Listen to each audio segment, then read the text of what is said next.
नमस्ते दोस्तों, स्वागत है आप सबका स्पेशल ब्लॉग में। मैं और आपके दोस्त पूजा स्वागत करते हैं आप सभी के मेरे चैनल पर। तो दोस्तों, कैसे आप सब? उम्मीद करते हो सभी अच्छे होंगे। और सर्दियों के सीजन में खास करके अपना और अपने घर वालों का जरूर ख्याल रखें। ये मौसम कहते हैं ना कि आती हुई सर्दी जाती हुई सर्दी, या फिर सर्दी का मौसम ही थोड़ा खतरनाक ही होता है। और मेरे लिए तो हर मौसम ही खतरनाक बन चुकी है। तो दोस्तों, मैं फ़िलहाल ठीक नहीं हूँ, लेकिन किसी भी वीडियो को बनाने के लिए है ना, उसमें अगर आप काम कर रहे हो मतलब दिखा रहे हो, तो उसमें वॉइस ओवर करना ज़रूरी होता है। अभी 2 दिन से मेरा गला इतना ज़्यादा ख़राब था कि मैं बोल भी नहीं पा रही थी। आज भी मेरा गला ख़राब है, लेकिन हाँ ये है कि मैं बात कर पा रही हूँ आप लोगों से भगवान की दया से। और दवाई वगैरह लेके आई थी। अभी हो रही है दोपहर का टाइम।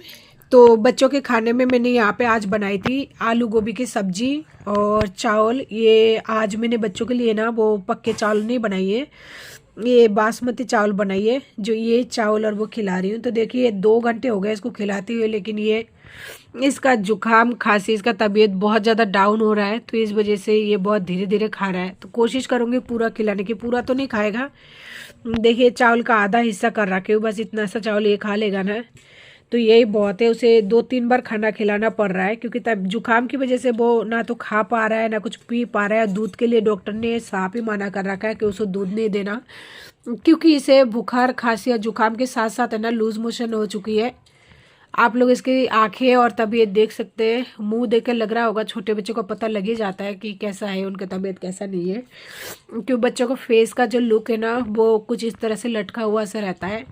और मैंने इसको कहा था रजाई के अंदर घुसकर सो, तो ये जो है छोटू देखिए इस तरह से सो रहा है। यहाँ पे मोबाइल रखा हुआ था, कार्टून देख रहा था ये बड़ा वाला लड़का, लेकिन इसने मोबाइल गिरा दिया और खुद इस तरह से सो रहा है। तो इसे सुलाऊंगे अभी अंदर।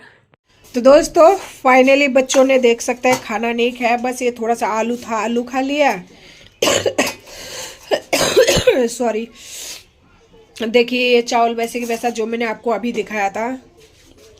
बर्तन वगैरह थोड़ा ही हुआ था, तो बस उतना सही कर लिया। तो दोस्तों, ये है आलू गोभी की सब्जी। इतना सा बचा हुआ है, अभी इसे खाली करके रख दूंगी, नहीं तो है ना चूहा वगैरह जो है ख़राब कर देगा। बच्चों के लिए ये छोटी कुकर में चावल बनाई थी, क्योंकि वो अलग से बनाई ना आज। और सोनू के लिए ये वाला पानी देख सकते हैं, अभी भी लौंग और काली मिर्ची कूट कर बॉयल करके रख दिया, उसे यही पानी पिला रही हूँ आज इतने दिन से। और ये गमला है हमारा छोटू का, इसमें छोटू का पानी गर्म करके देती हूँ। और इतने दिन तो है ना मैंने दूध नहीं लिया था, आज मैंने जो भी दूध गर्म किए ना, इसमें से मैं भी लूँगी। क्योंकि मुझे है ना अंदर ही अंदर ना ऐसे मतलब कपकपाहट सा हो रही है, जैसे कमजोरी या फिर क्या बोलते हैं मुझे ये तो नहीं पता। मैं ठीक से खड़े तक नहीं हो पा रही हूँ, बहुत बुरी तरह से मतलब तकलीफ हो रही है। तो मुझे लगता है कि मैं भी मतलब मेडिसिन ले रही हूँ, तो थोड़ा सा दूध लेना ज़रूरी है, इसलिए मैंने अभी दूध गर्म किया है। और अभी मैं दिखाती हूँ आपको। अभी आप देख सकते हैं दिन का टाइम है, लेकिन रूम के अंदर अंधेरा है, इस वजह से मुझे ना जलानी पड़ी है लाइट। मैं आपको है ना मेरी दवाई दिखाती हूँ। ये तो दिया सिरप खांसी का, जो 2 ढक्कन दिन में लेना है 3 टाइम। और देख सकते हैं कितने सारे गोली दिया है। शायद ये गोली जो है ना थोड़ा पावरी टाइप का है, जो लेने के बाद मुझे बहुत ज़्यादा मतलब ऐसे एक तरह से आप कह सकते हैं ना कपने लगी है हाथ पैर। तो ये जो डब्बा है ना, ये डब्बा दिया है 300 रुपये का, कुछ रुपए कम, 300 रुपये के लगभग सिर्फ है ना। ये देखिए 283 रुपये दिख रहा है यहाँ पे। तो ये 300 रुपये के लगभग तो ये आया है, और बाकी का तो हिसाब करना बेकार है, इतना तो क्या करेंगे। देख सकते हैं ये है उस दिन जब मैंने आप लोगों को लास्ट अपडेट दिया था ना, उसके बाद में डॉक्टर के पास ही चली गई थी। और फिर देख सकते हैं ये दवाइयाँ जो है मेरी चालू हो चुकी है, और इतने सारे दवाइयाँ फ़िलहाल मेरे को लेना है। अब भगवान करे इन दवाइयों को लेने के बाद में मुझे दोबारा ना जानी पड़े, क्योंकि मेरी हालत बहुत ज़्यादा ख़राब हो चुकी है। और ये दोनों तीनों टाइम का दवाई है। तो सुबह का तो मैंने ले लिया है, जैसे कि मैंने आपको बताया अभी दोपहर का टाइम हो रही है। ये हो गया दवाई, और ये है बच्चों की दवाई। तो आप देख सकते हैं ये सारे दवाई, ये सोनू का है, ये सोनू का है, ये सारी दवाइयाँ दोनों बच्चों का ये प्लस करके है। और ऊपर से यहाँ पे देख सकते हैं ये छोटू का है, ये छोटू का है, ये छोटू का है। तो ये तीनों दवाई है, और ये भी सोनू का है, ये दोनों का है। खांसी का एक सिरप है, तो ये खांसी का सिरप क्या है, आप देख सकते हैं इनका रेट कितनी महंगी आती है। तो ये खांसी का सिरप दोनों को एक ही शीशी लेके आई हूँ, जो एक ही से काम चल जाएगा। और उनका परमानेंट डॉक्टर है, वो एक ही दवाई दे देता है, तो कोई दिक्कत नहीं है। और मैं पूछ के ही लाती, तो ये दोनों को साथ बरोबर में जा रहा है। तो इतने सारे दवाइयाँ बच्चों की चालू हो चुकी है और ये सारे दवाइयाँ ले रहे हैं। अब देखते हैं बच्चे कब तक सही हो। और नोजल वगैरह जो है वो तो अलग से है परमानेंट, वो उस रूम में रखा हुआ है। लेकिन अभी उस रूम दोनों थोड़ा सा कार्टून देख रहा है और वो 5 मिनट कार्टून देखेगा। 5 मिनट इसलिए देखेगा, जैसे उसने अभी लंच कर लिया, तो लंच के बाद में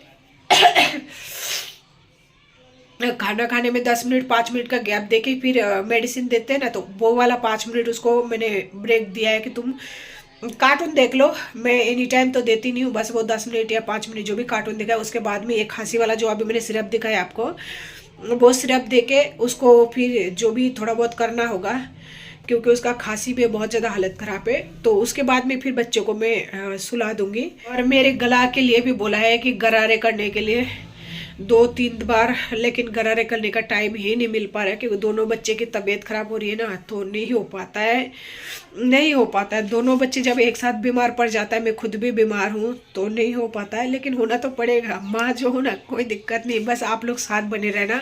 हकीकत बात तो ये है कि आप लोगों से बात नहीं करना मेरे लिए सबसे ज़्यादा बड़ी बीमारी है। और मैं जब आप लोगों से बात कर लेती हूँ ना, तो एक अलग ही फीलिंग आती है, एक अलग ही मतलब अलग ही लेवल पर महसूस करती हूँ कि हाँ, कोई मेरा भी फैमिली है छोटी सी, जहाँ मुझे कुछ लोग इतना अच्छा कमेंट करते हैं ना, कि जिनके कमेंट पढ़कर बहुत ज़्यादा हिम्मत बढ़ती है, बहुत ज़्यादा अपने आप को अकेला नहीं फील करती हूँ। जब कोई दीदी कह के, बहन कह के बुलाते हैं ना, बहुत अच्छा लगता है। कुछ लोगों के कमेंट से बहुत ज़्यादा हिम्मत मिलती है, ऐसा लगता है हाँ चलो, मतलब एक फैमिली बन ही गया। देखते देखते पता नहीं कब इतने एक छोटा सा फैमिली बन गया। और जिनका फैमिली ना होना, तो उन लोगों को पता है फैमिली का कदर क्या होती है, फैमिली होना क्या होता है, क्योंकि वो लोग हर चीज़ मतलब शुरू से तरसी हुई है। और अगर उनको थोड़ा सा फैमिली मिल जाती है ना, तो उन्हें बहुत अच्छा लगता है। खास करके मेरे बारे में मैं बता रही हूँ, मुझे बहुत अच्छा लगता है। लेकिन मेरे नसीब में कभी फैमिली का मतलब था ही नहीं। और आप लोग मुझे मिले हो, तो मुझे आप लोगों से बात करना बहुत अच्छा लगता है। जिस दिन मैं आप लोगों से बात नहीं करती हूँ ना, मैं आपको क्या बताऊँ कि मुझे कैसा लगता है, और मैं कितना परेशान रहती हूँ। मैं जितना बीमारी में परेशान नहीं रही ना, उतना मैं ये जो 2-3 दिन से वीडियो जो अपलोड नहीं कर पा रही हूँ, उसमें परेशान हो गई। तो फाइनली आज हल्का सा गला सही हुआ, तो देखिए मैं फिर से आ गई आप लोगों के बीच में और आप लोगों से बात करने, क्योंकि वरना मैं उससे ज़्यादा बीमार पड़ जाऊंगी अगर इतना सा गला ठीक होने के बाद अगर मैं आप लोगों से बात नहीं करूं तो।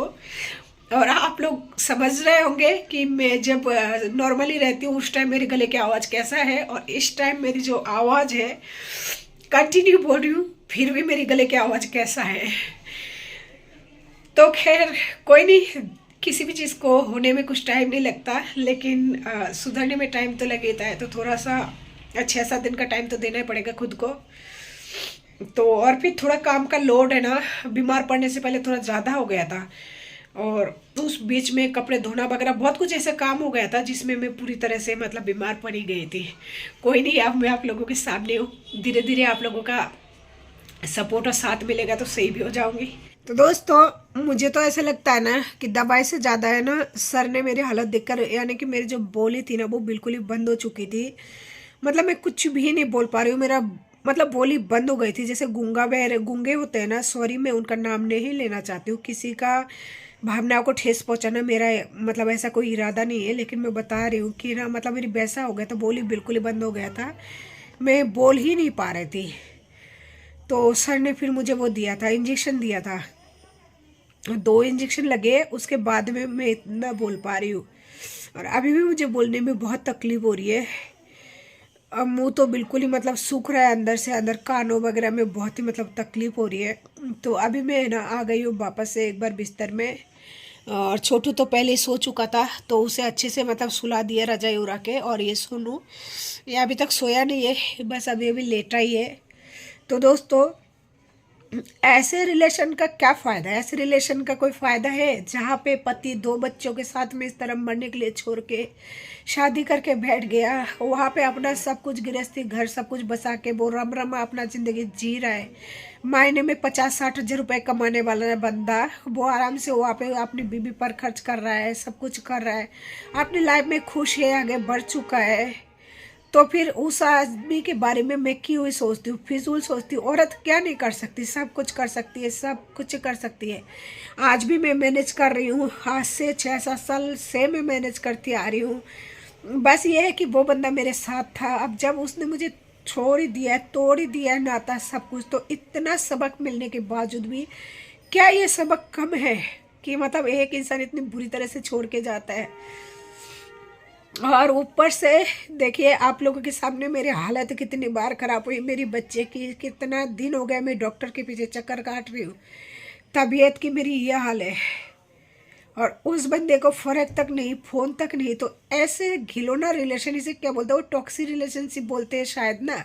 तो ऐसे रिलेशन को है ना तोड़ देना ही बेहतर है। अगर बहुत चाहता है ना तो तलाक, तो मैं भी ये कहती हूँ ठीक है तुम तलाक ही लो, लेकिन जो मेरा बच्चों का हक है, हिस्सा है, जो थोड़ा बहुत जो भी उनके पढ़ाई के खर्चे का जो भी एलिमनी वगैरह होता है ना, और 2 किशोर कुमार शर्मा जो तुम मेरा पति थे वो मर चुके हो ना, तो मेरी बच्चों को उनका हक दो और मेरे से तलाक ले लो। मुझे भी इस घिनौने जाल में नहीं रहना, नहीं रहना, मुझे लटकाओ मत, ठीक है? नीचे तुम्हारा मेंटेनेंस फेंटेनेंस, एक साथ बैठो, बैठने के लिए मैं तैयार हूँ।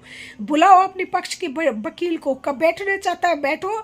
और ये जो रिलेक्शन है ना, ये गंदा वाला जो घिनौना हरकत है, मुझे ऐसे लंबे समय तक नहीं खींचना, इसे खत्म करो। और जो भी बच्चों का हिस्से का बनता है उसे दो, और तुम अपने रास्ते तो चल बने हो, लेकिन मेरे को अपने रास्ते जाने दो। मुझे नहीं रहने ऐसे टॉक्सिक वाली रिलेशनशिप में, पक चुकी हूँ मैं, थक चुकी हूँ, ठीक है? और तुम्हारी घर वाले कितना सपोर्ट करता है, कितना कुछ करता है ना। जब 15 साल का रिलेशन तुम 2 मिनट में तोड़ दिए ना, तो तुम क्या जानो रिलेशन क्या होती है, जिम्मेदारी क्या होती है, ठीक है? तो तुम जैसे इंसानों को तो अपनी तरफ से बाय बाय, ठीक है? लेकिन मेरे बच्चों का हिस्सा लिए भी नहीं ना, तुम ये मत सोचो कि तुम चले जाओगे, वो मैं नहीं जाने दूंगी। उतना कमज़ोर नहीं हुई है, तो ज़िंदगी का हिस्सा है, कभी तबीयत ठीक है, कभी खराब, कभी कैसे, और अपनी ज़िंदगी तो ऐसे ही कटेगी। कमज़ोर मत समझो, एक औरत कभी कमज़ोर नहीं होती, ठीक है? वो ऊपर से भले दिखती है कितना ही नरम, लेकिन अंदर से उतना ही कठोर है। तो मेरी बच्चे के हिस्सा दो और तुम अपने रास्ते बढ़ो।